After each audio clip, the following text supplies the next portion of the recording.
Hey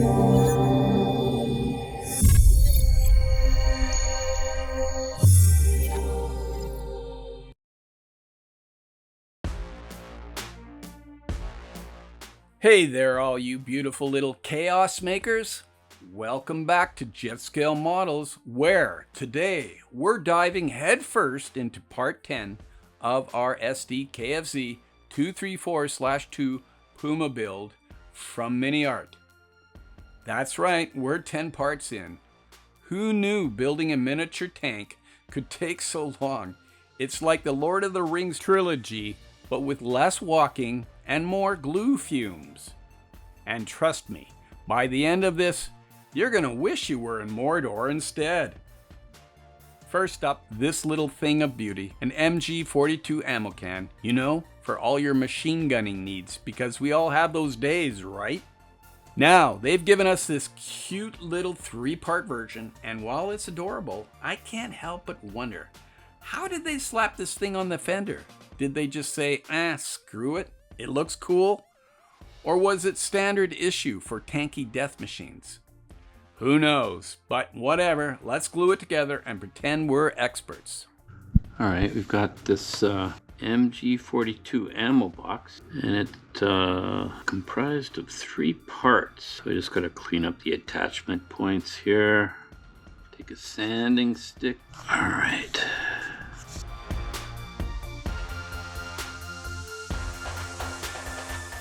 As I got into this build, I came across a photograph showing this MG42 ammo can, and it's sitting on this fender of this Puma. And perhaps MiniArt got the wrong impression that this was a standard issue thing. So keep that in mind. Just check your references before you glue this in place.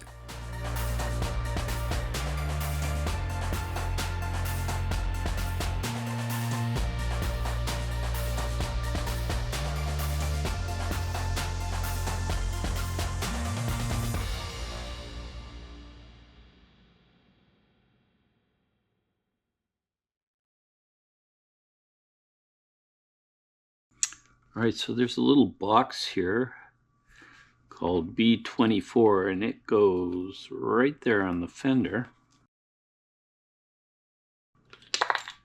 into holes I drilled out previously.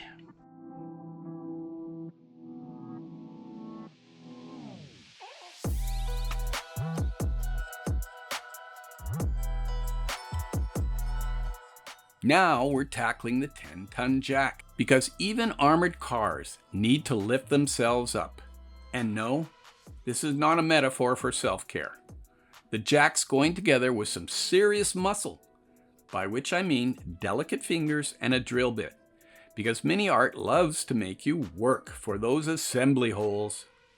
Spoiler alert, after I had gotten this all put together and primed out in red, somehow I lost it into the ether.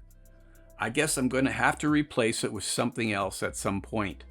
Oh well. All right. So where the heck is that? All right, there it is.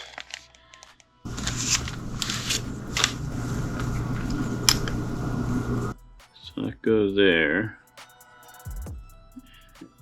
And that goes like that. Now I'm suspecting these locating holes are not going to be open enough for these pins. But there's something that I find with these kits from MiniArt. So pull these out.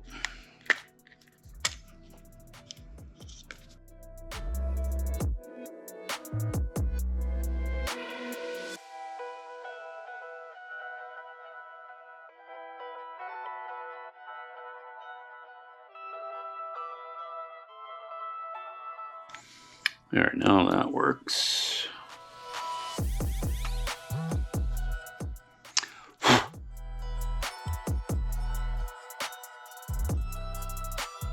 So one thing you'll find, not just with MiniArt, but most model manufacturers, is that they see here, this is supposed to be like a grip. you know, like a handle that you can grab the jack with. But most manufacturers just make it a solid thing. So I'm going to trim that off, and I'll put in some wire just to give it a little bit more authenticity.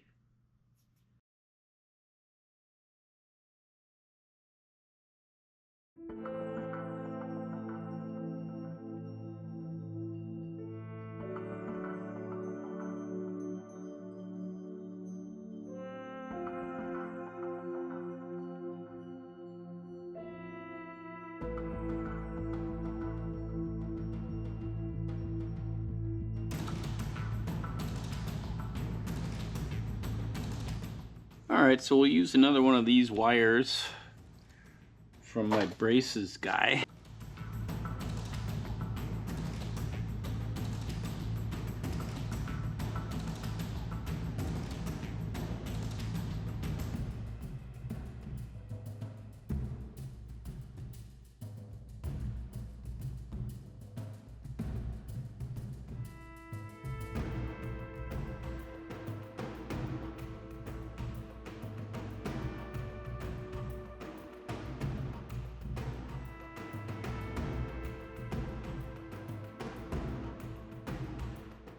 Let's try that again.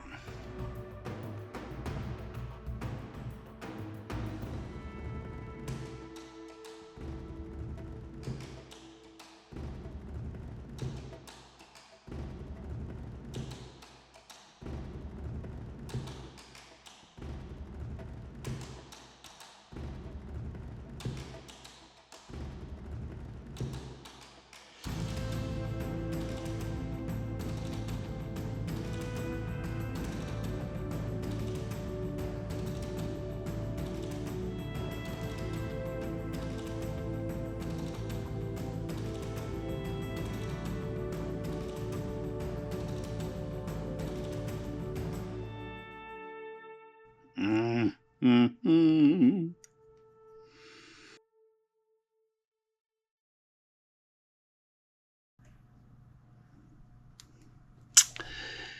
Damn.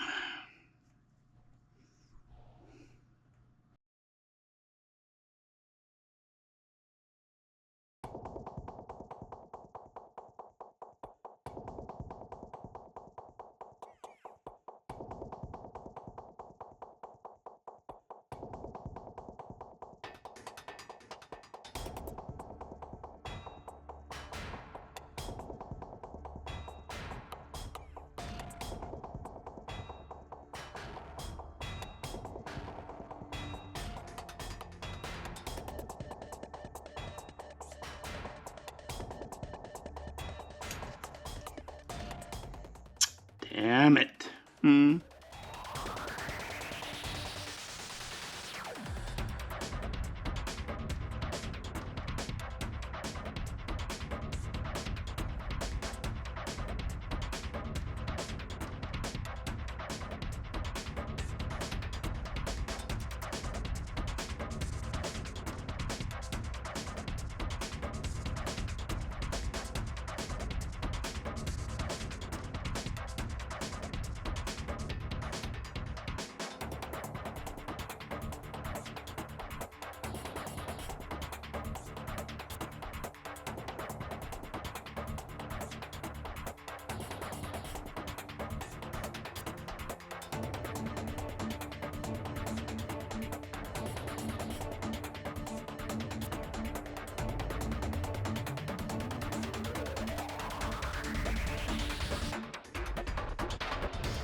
Ah. Great.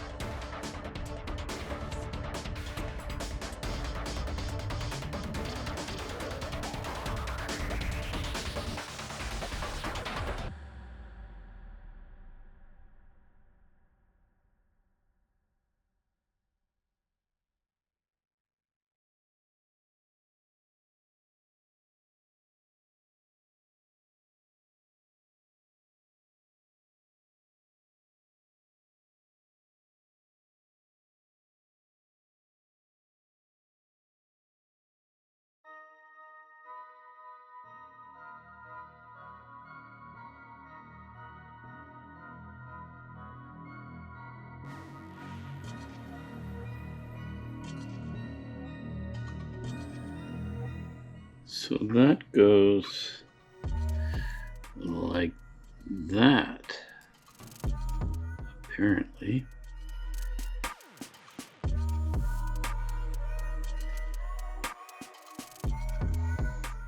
All right.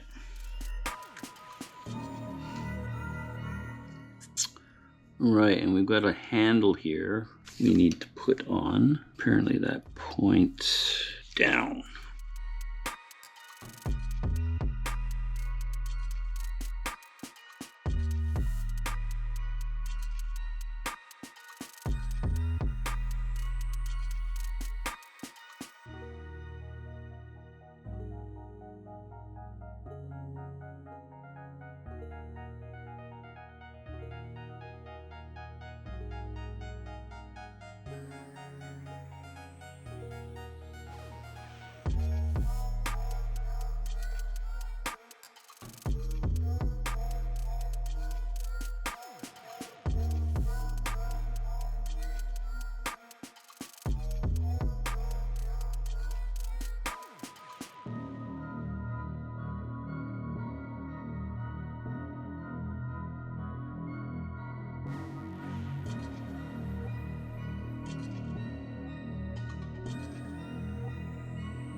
All right, back to the base here. We've got this part to put on.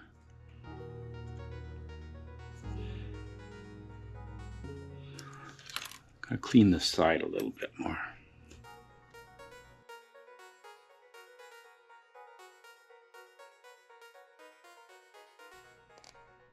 So there is a bit of a slant to this part. So the slant goes from the outside in. Like that. Voila.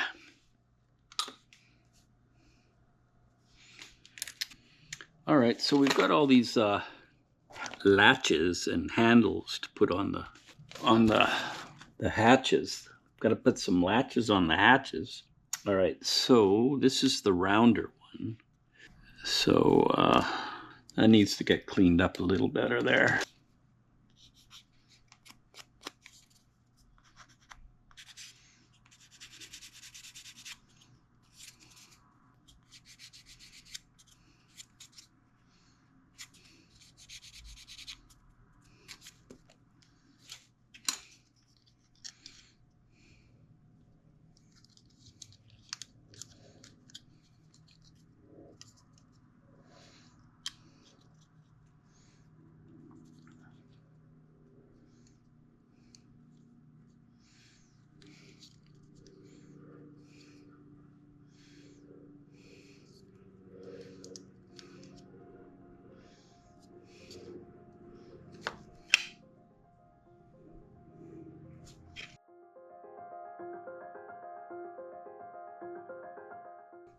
All right, let's go with the L27 first. So this is the hinge. So this part goes there.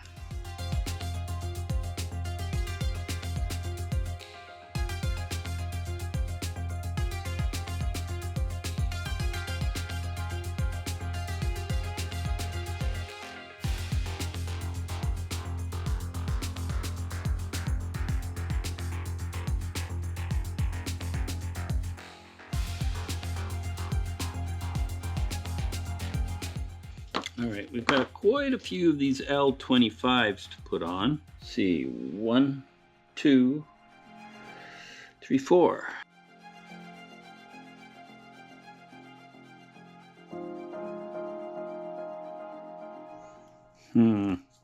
All right, well, you got to clean up the attachment point. So I'll do that and then come back.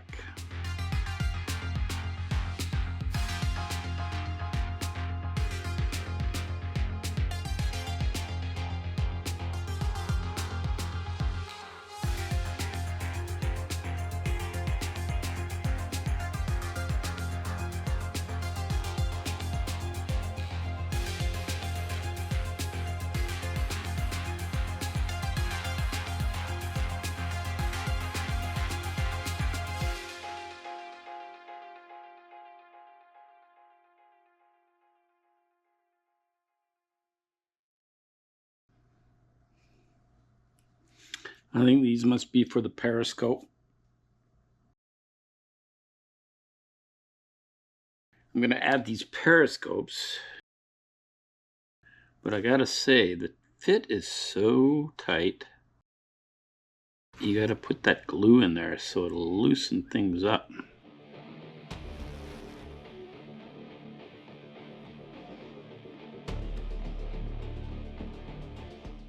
There we go.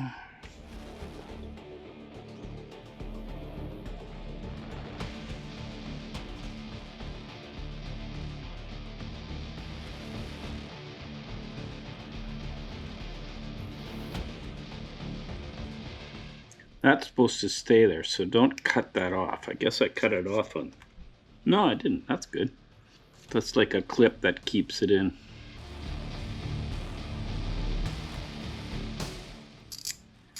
All right. Where's the other one? Here it is.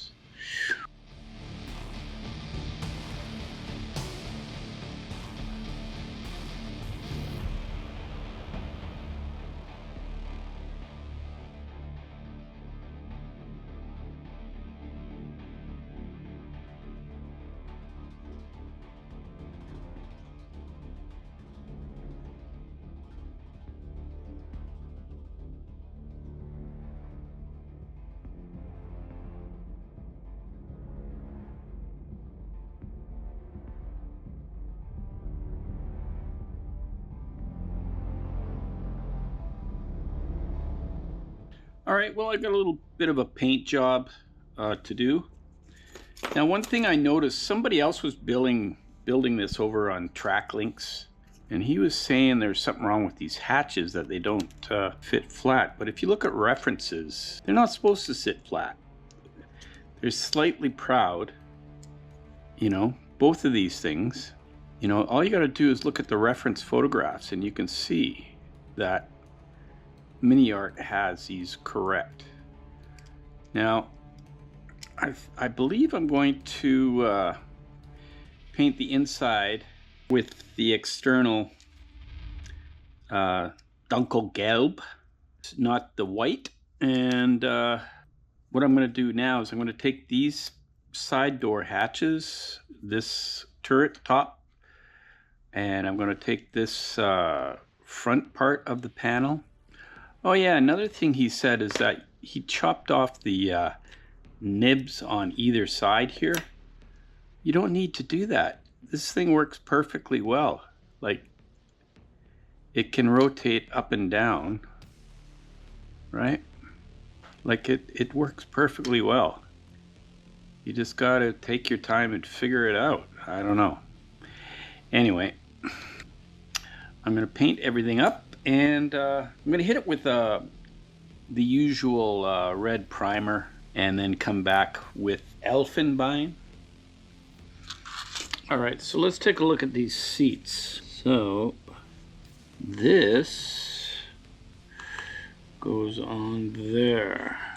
Now for the turret seats, because what's an armored car without a comfy place to sit while you know, wreak havoc? These babies need a little love to fit right, and they are handed. And the backrest, it goes where, let's see,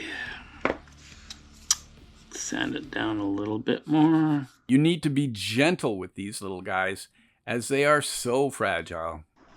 I'm not exactly sure where I'm supposed to glue that. Once that's done, we'll paint them up white and later make the cushions black. Because even armored vehicles need that black leather chick. Oh yeah, so that goes like that. Yeah, all right.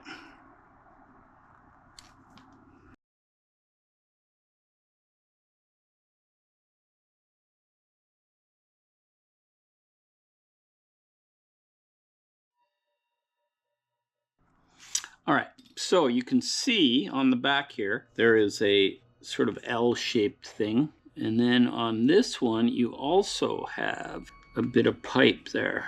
So that's how that goes.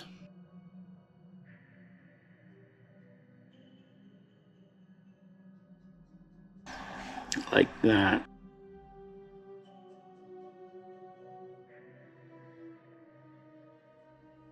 So it's slightly off center. Ah!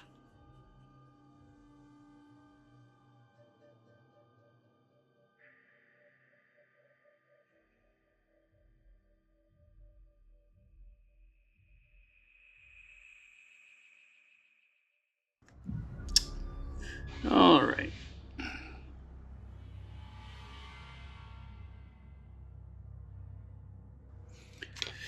So we'll let that solidify.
There you go. No fuss, no muss. I don't know. Sometimes when I read how other people build models, they end up saying there's more problems than there is, man. I'm telling you. So don't cut that little part off. I believe that's part of a bolt that holds the thing in place. The breech. No, the muzzle brake. That's right. Now here's something that I got many years ago, and it is an Aber barrel that was meant for the Dragon kit back in the day. So what you get is this tube. Seems a little longer. And then you get this metal muzzle brake.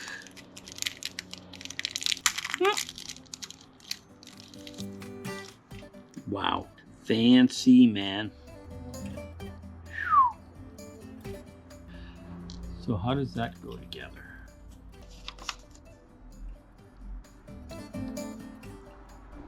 Doom, doom, doom, doom. Wow. All right. All right, let's talk guns. The kit gun, meh, it's fine. But then we've got this, the Aber replacement barrel. And let me tell you, this bad boy is sexy. Look at that length, that detail. It's a little tight. Size does matter, folks. And this barrel is bringing it. I mean, it's got a muzzle brake so fine, even my inner mercenary is jealous. Hands down, we're going with the Aber. Sorry, kit gun, you're just not Aber enough. Now it's time for the fun part. Primer time, baby. We're hitting everything with red primer because nothing says, I mean business, like a tank in a fresh coat of red. It's like getting a manicure before you go to war. Fancy, but deadly. All right, well, I've taken these to the spray booth outside on my balcony. And I sprayed it with the red, I believe it's Mr. Surfacer red spray can. But I had, sprayed it into the airbrush. Anyways, I think some of this stuff I'm going to be painting Elfenbein, and some of it will be getting the external color because they're hatches. But yeah, okay, moving on. All right, well, I'm protecting the machine gun and the gun sight because I'm going to do some chipping, and I don't really want a whole bunch of hairspray when I come back in to hand paint the machine gun and the gun sight. This tape is not sticking. I don't really want it to stick too long anyway. All right, kiddos, buckle up because now we're doing some hairspray chipping. Yeah, you heard that right, hairspray. Because nothing says tactical genius like using beauty products to weather a tank. I'm going to spray this sucker down, then chip away the top coat to reveal the red primer underneath. It's like peeling an orange, but way messier, and instead of orange slices, you get battle damage. Delicious.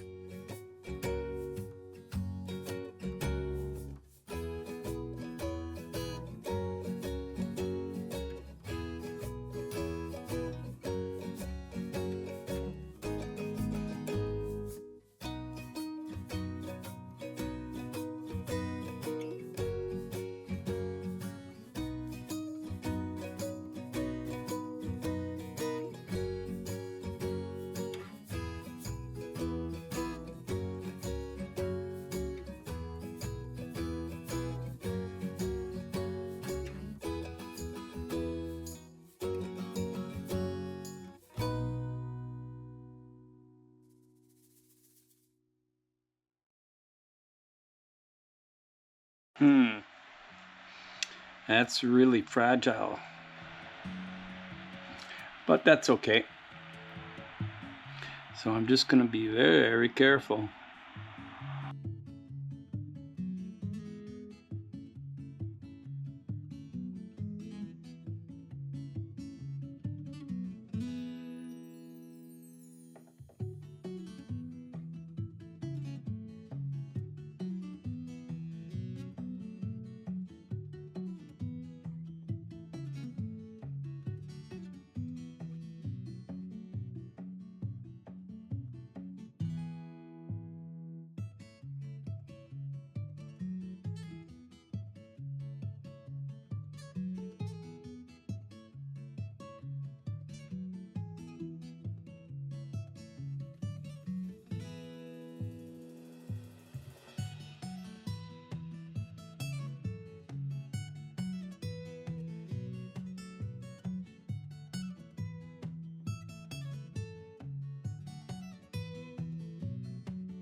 I don't know, I think that's almost all I want to do.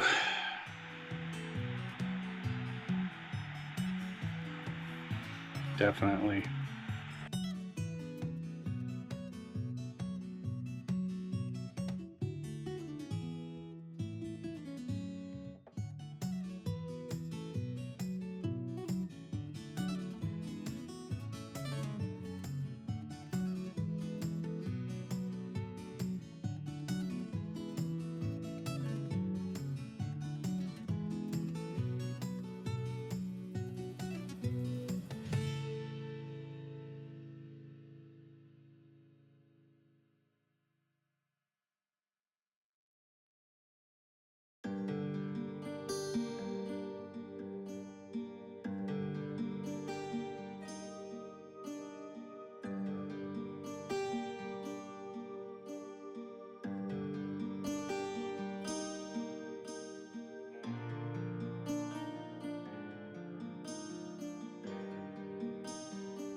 When I sprayed this, it got a little pebbly.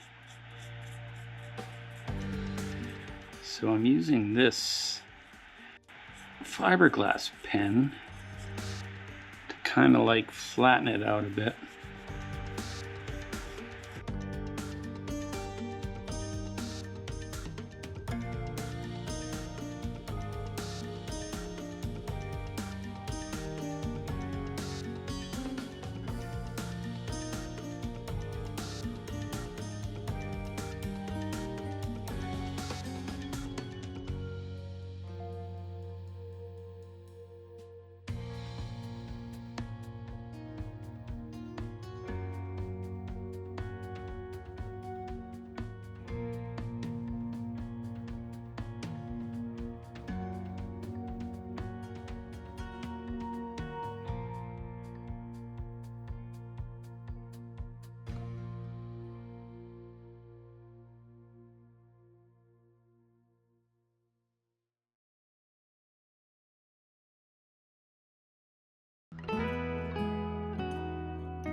So I'm using a fiberglass pen again on here because the paint was just a little bit too pebbly and I want to smooth it out, and I'm liking what's happening though.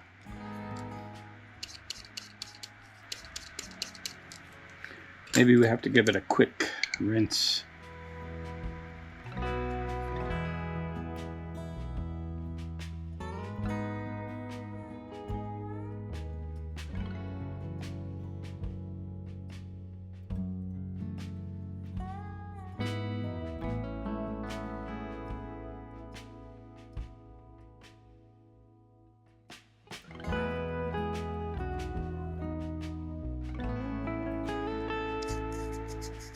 Let's do the same thing here.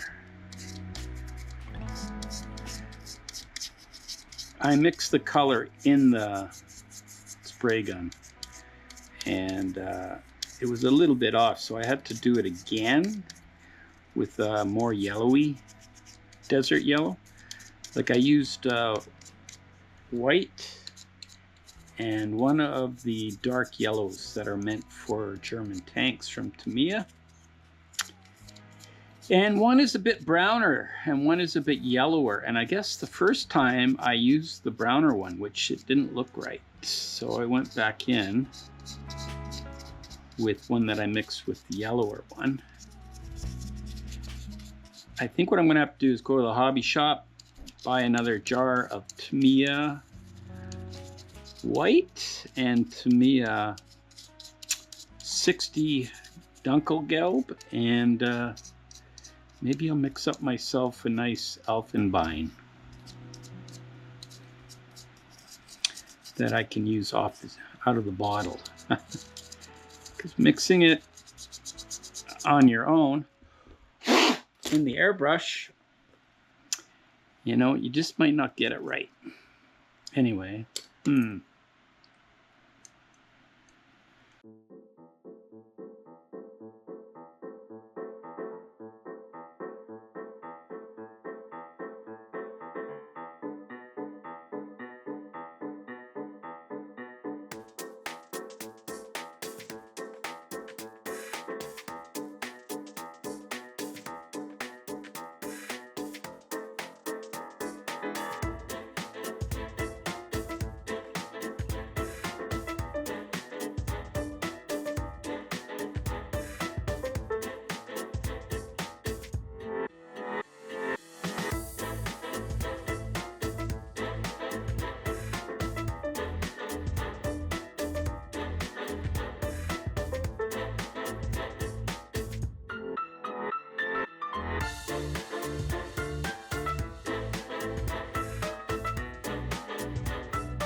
all right, so I'm going to have this center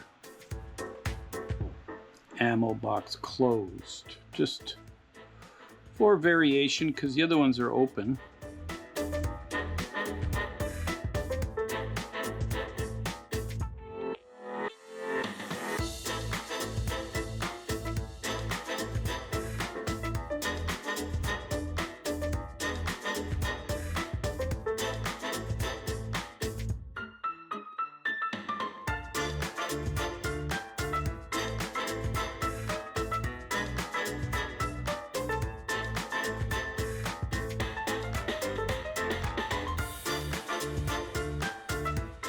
Yeah, I find that's the key with these MiniArt models.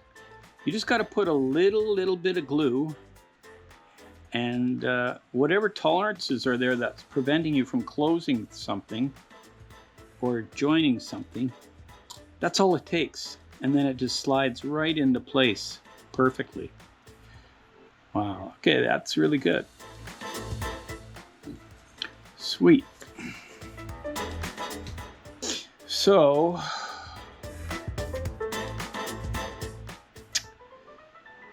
some of these spots are a bit big for me, but what are you going to do? All right. Yeah, the fit of this stuff is really good. Like, that's perfect. There's no gaps, no weird things that you have to fill. And then how it fits into there is perfect as well.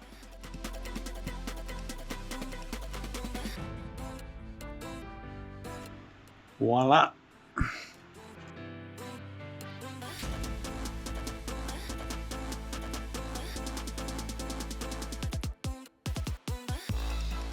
Anyway. All right, so here's the seats. So I'm going to go paint them white and come back and paint the cushion black. All right, and yeah.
Next up, we've got the smoke grenade launchers.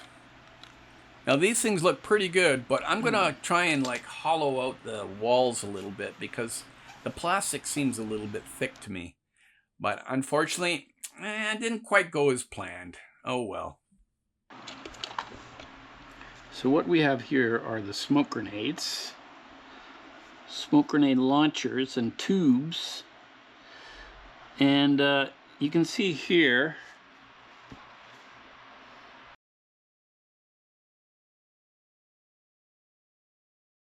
that it should be a straight tube straight down.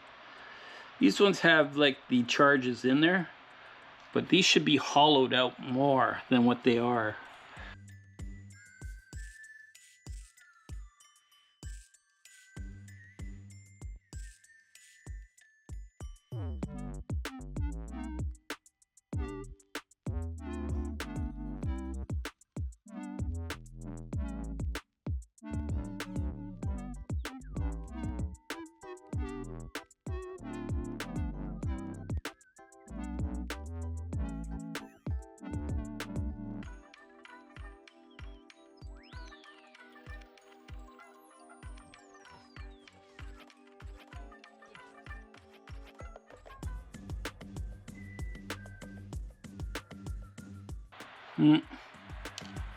Not good.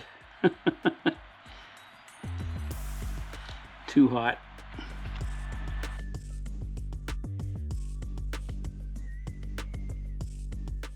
Yeah, it deformed it.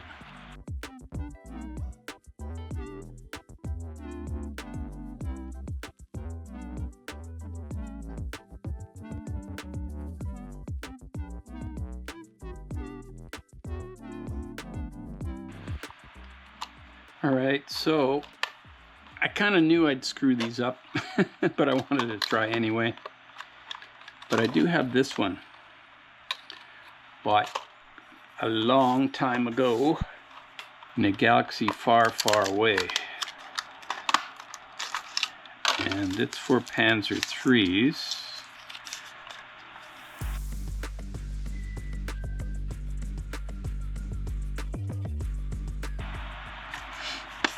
And yeah.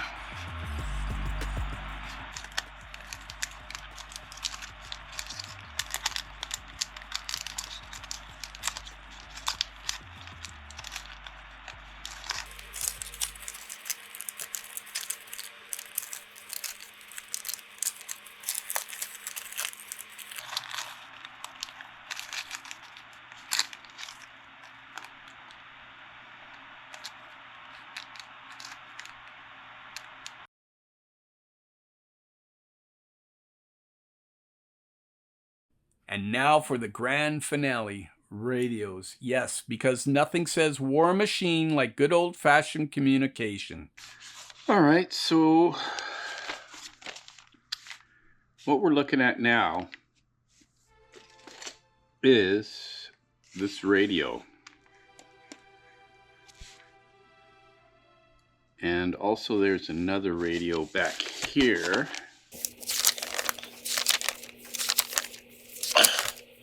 This one right here. All right, so let's take a look at this one first. The radio sets MiniArt gave us are actually pretty detailed, almost too detailed. So they've done a pretty good job of rendering this thing in 3D. I've got some ancient reference books to help figure out how to wire these bad boys up, because if you don't have proper wiring, how else are you going to call in backup or order pizza? Priorities. Now, this one, I have a really good book that I bought years ago. I've been interested in tanks in the 90s as far as model building since coming back to the hobby in the 90s. And I've got a pretty good collection of reference material. So let's take a look here. 179 is the FU12 SE80. SE12, SE80. Right. So this is this one here. So that is the receiver. The one that I've already got in the kit glued in already.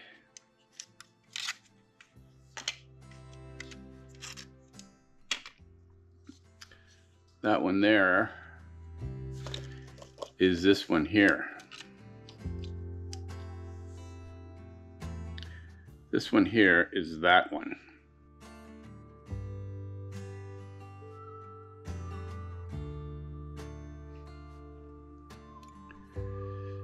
So I gotta figure out how everything gets wired together, I suppose.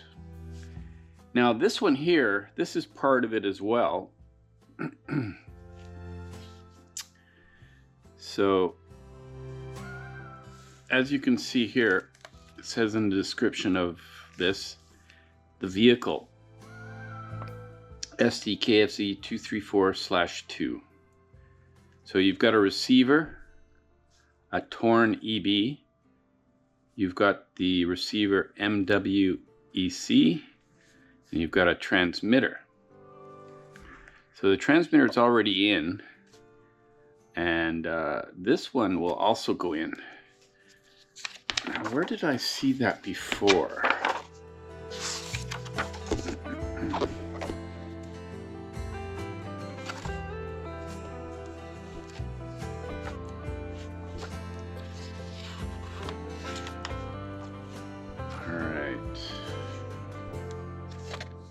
And then this is the other one.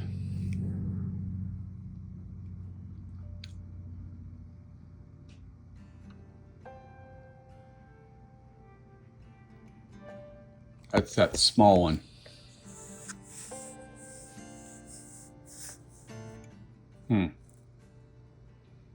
That's that one.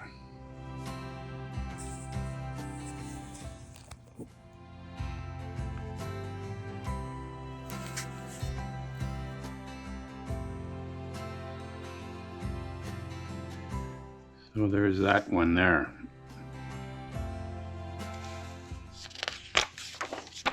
Is that the one, or was there a different one?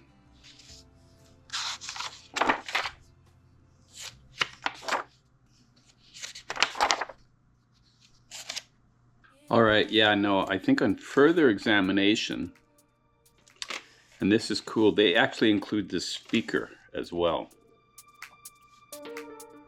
So I guess it's called a Fußsprech, and I'm not sure exactly what that is, but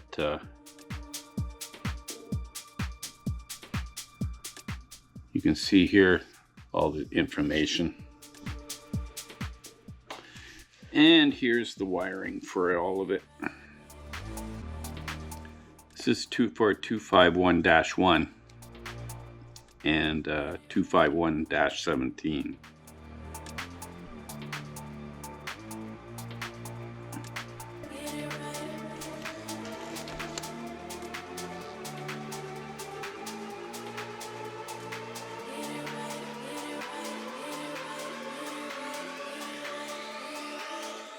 And then we have this one here.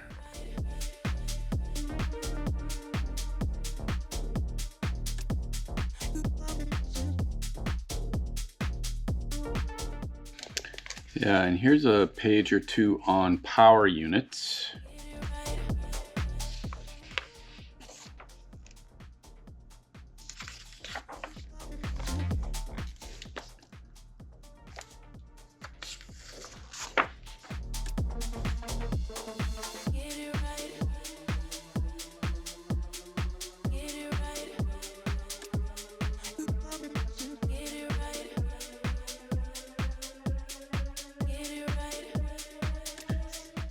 All right, I'm gonna go paint these up now.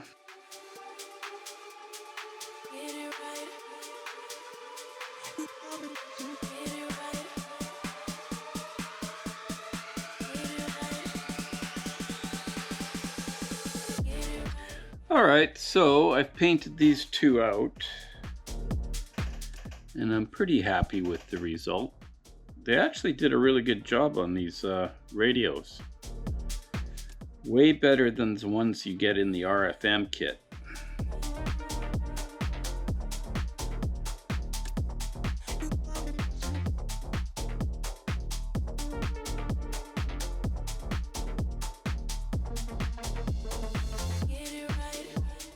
But before we carry on, I gotta paint this. I'm gonna paint it like a dark gray. It's a spare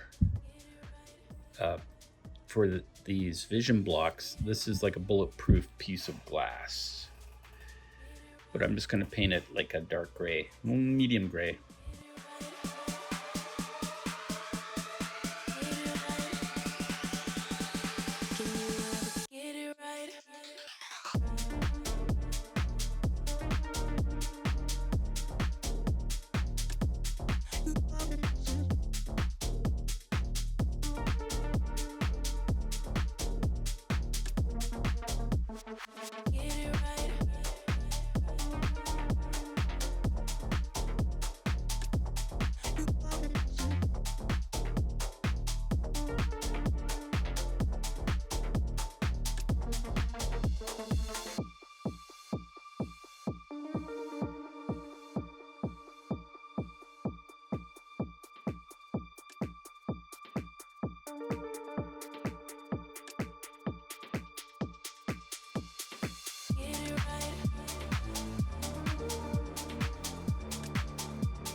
So this should have the power that goes into there, I believe. I'm gonna have to scratch the plug. And there you have it, folks. Part 10 of our SD KFZ 234/2 Puma build.